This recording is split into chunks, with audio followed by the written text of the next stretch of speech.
Live from the local station, this is Weather Authority Weekday. Tropics. Let's talk about them because we've got something brewing in the tropics right now that I want to bring you. And it is now, I've just checked, a 100% chance of development over the next 2 to 7 days of that red blob. So take a look at the tropical satellite image here. Now, this is what's going to happen, okay? This is as of the 8 a.m. update. We'll get another one around 11. A satellite radar and surface observation indicate that the area of low pressure over the central Caribbean Sea appears to be developing a well-defined center and is already producing winds up to 45 miles an hour. A tropical storm is expected to form later today while it slows down over the central Caribbean Sea. Heavy rainfall and gusty winds are possible over portions of the ABC Islands during the next day or two. And interest in Puerto Rico, Hispaniola, Jamaica, and Cuba should monitor the progress of this system as there is a risk of heavy rain and flooding, strong winds, and rough surf later this week. The Air Force hurricane hunters are scheduled to investigate the system later today. And for additional information on this system, including gale warnings, you can see the high seas forecast from the National Weather Service. I want to give you a couple scenarios with this before we advance. So there's two different scenarios, really. One scenario, as you listen to me talk here, it turns the system rapidly north-northeast toward Haiti and the Dominican Republic, which you can clearly see is kind of in the line of fire there. What's happening is the disturbance would quickly organize into Tropical Storm Melissa. That could happen at any minute. And it would get grabbed by a dip in the jet stream and pulled north. That is forecast scenario number one. Forecast scenario number two is that the system could intensify slower and the jet stream dip would miss it and it would drift west-southwest in the Caribbean for days until it dissipates. The threat for the United States would be if the storm drifts into the far western Caribbean and swings wide and then gets pulled north, but the odds are very low of that happening. I want to take a look at a couple different things here as you look at the tropical satellite as the storm moves, and you know now all three scenarios.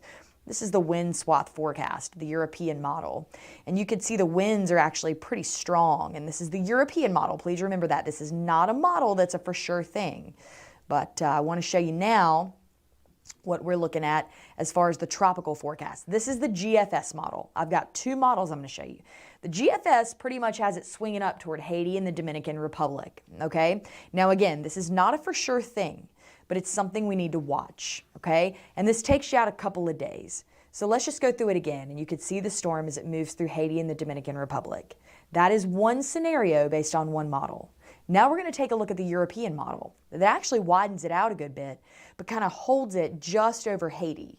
You'll notice that it really doesn't move it very quickly toward the Dominican Republic, although there will be rain bands and storms. These are two different model outlooks on this particular tropical system that we are watching and waiting to see what happens. Because like I said, there is that number two that could, the jet stream dip could miss this storm altogether if it intensifies slower, and it would drift west-southwest in the Caribbean. Now, as we look at the wave forecast, we are going to see some pretty intense waves with this. Not here, but over Haiti in general. I can tell you there's rain, storms, all of the above, despite where this storm goes. It's something to talk about. Now, as we come back local, and we're going to cover tropics again, by the way, but I'm going to give you your local forecast too. We're looking at Jax Beach. Could not be a more beautiful day if it tried, all right? We started in the 40s in Georgia, the 50s in Jacksonville and inland, and we started in the 60s on the coast. People out there taking advantage of a gorgeous day, as they should. And as we continue to track your forecast, current conditions, just makes you want to get outside, doesn't it? Mayport, very little breeze. Francine, I think we need to cut out and go to the beach. Yeah, she's with me. She agrees. St. Augustine looks great, 75 degrees, 74 in Mayport. Sunshine at Jax Airport as well. Why would you fly anywhere if you got this? We did have the chance for some fog this morning. Obviously, that's not an issue now. We didn't see much this morning, which was good, but the kids left at about 63 degrees as that median temperature got underway around 7 a.m. They'll come home to 83-degree temps by about 3 o'clock, so a 20-degree difference.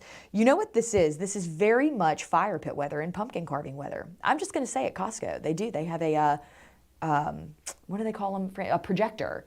And I'm thinking about buying it, and putting Hocus Pocus on while I carve pumpkins. That might be my night. I'm telling you. Anyway, back to you. Hocus Pocus is the best. We are in agreement. You guys got to let us know what horror movies you love. Well, is that so much a horror movie? Well, Halloween. Halloween 1, is so good. And it could really happen, by the way. So I'm just saying, forecast could get a little cloudy for victims of Michael Myers. But as we look here at temperatures, we are in the 70s right now. So we've come up. We are at 72 degrees. And as we look here, we are going to be in the 80s before we know it. But we're dry today. We're under a drier spell, which is wonderful. We've been dry, and this next front that comes in, the rain is not going to come with it. In fact, another area of high pressure is going to grace us with its presence, keep us dry through the week. But what's going to come in is this next system. It's a low pressure system, and you see that moisture off to the west over Dallas and Houston, Texas. Well, that rain is going to move our way, but it's only a 20% chance of rain on Sunday. Otherwise, we're dry for the next 6 to 7 days, and really Sunday you'll be pretty dry too. Future track will show you that if you need to do anything like wash your car, mow the lawn, water your plants, I would do it all. Those are tasks I don't like to do. I don't like a lot of manual labor, but you could also just sit outside and bask, walk the dog, enjoy some pickleball. That's what I'll be doing, yeah.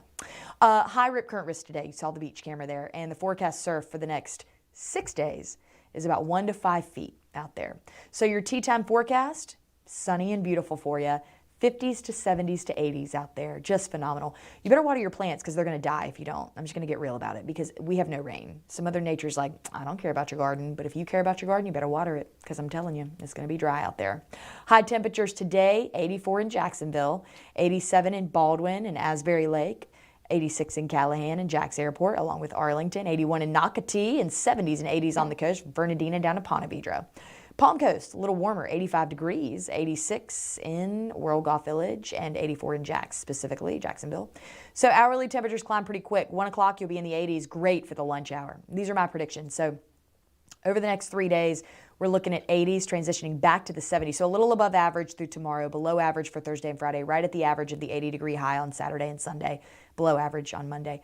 You get the point. We're pretty much where we need to be, which is great. So again, that 1 day of rain. But I want to go back to the tropics. So let's transition you back up here because I think it's worth talking about. So we're going to go ahead and show you the satellite. And again, just to go over those scenarios, I think we should one more time, don't you? Yeah, let's do it. So first scenario. System could turn rapidly north-northeast and go over Haiti and the Dominican Republic. If that happens, the disturbance would quickly organize into Tropical Storm Melissa, which there is a 100% chance that will happen. We are starting to see those winds at 45 miles an hour should happen any minute. The next advisory. It's going to get grabbed by that dip in the jet stream and pulled north, okay? So that's where Haiti and the Dominican Republic would need to watch out. Forecast number 2, the system could intensify slower. The jet stream dip would miss it, and it would drift west-southwest in the Caribbean for a couple of days. To remind you, the threat to the United States would only be if the storm drifts far west into the Caribbean, swings wide, and gets pulled north. And those odds are so, so low. So that's what we're looking at tropically right now. That is our Weather Authority weekday, and I will see you back here at noon. See why every day more people are choosing News4JAX, Northeast Florida and South Georgia's #1 source for local news.